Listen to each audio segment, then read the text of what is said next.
गावातील कायदा आणि सुव्यवस्था राखण्याची जबाबदारी ज्यांच्यावर असते त्या पोलीस पाटलावरच थेट जीवघेणा हल्ला करण्यात आल्याची खळबळजनक घटना उघडकीस आलीये।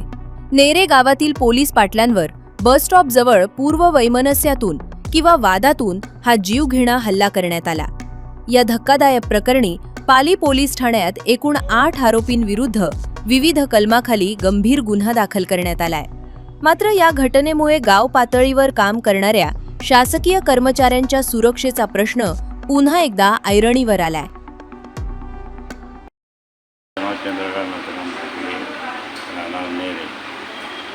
मी पोलीस पाटील मी परळीतून शाळा 8:15 वाजता 8:45 वाजता घरी जात असताना माझ्याच गावातील 8-9 तरुणांचा गोरखा माझ्या बाईक घेऊन माझ्या समोर आले आणि मला आवश्यक वाटत शिवीगाळ केली आणि त्यांच्या हातात असलेल्या रॉडनी मला मारायची सुरुवात केली। त्या मारानेच मी खाली कोसळलो। तसेच आजूबाजूचे 4-5 जण त्यांनी लाथाबुक्यांनी मला मारहाण केली, तरी त्यांच्यावर कठोर कारवाई होईल।